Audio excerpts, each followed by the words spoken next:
হিন্দু ধর্মাবলম্বীদের সবচেয়ে বড় ধর্মীয় উৎসব শারদীয় দুর্গোৎসবের মহা অষ্টমী আজ সকাল 11টা থেকে 11:30 পর্যন্ত রাজধানীর রামকৃষ্ণ মিশনে অনুষ্ঠিত হয়েছে কুমারী পূজা।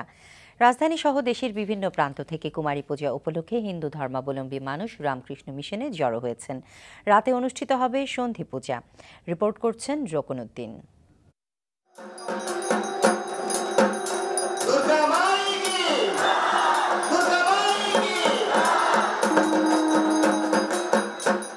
দেবী দুর্গা আছেন সব নারীর মধ্যে, আর 5 থেকে 7 বছরের কুমারীদের আত্মাকে মনে করা হয় বেশি শুদ্ধ।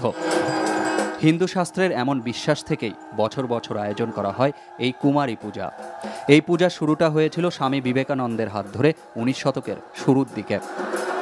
কুমারী পূজার উদ্দেশ্য প্রত্যেকটি স্ত্রী মাতৃশক্তির এক একটি রূপ, তাদের ভিতর মাতৃ জাগরণ হবে এবং সকলেই প্রত্যেকটি স্ত্রীকে মাতৃভাবে শ্রদ্ধার চোখে দেখবে। এবছর রাজধানীর রামকৃষ্ণ মঠে কুমারী রূপে পূজা করা হয় নারায়ণগঞ্জের সর্বাণী ভট্টাচার্য বিদ্যাকে। আমি বলছি সবাই সুখে শান্তিতে থাকুক। পূজায় সবার প্রার্থনা ছিল অনাগত দিনগুলোতে আরেকটু ভালো থাকার, শান্তিতে থাকার, নিজের জন্য, দেশের জন্য, সর্বোপরি বিশ্বের শান্তিকামী মানুষের জন্য।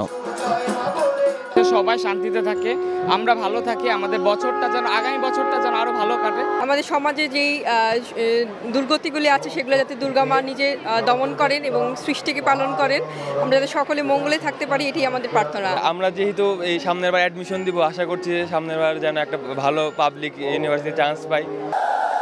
এখানে আসা ভক্ত অনুরাগীদের মতে সব মিলিয়ে ভালোই কাটছে এবারের পূজা।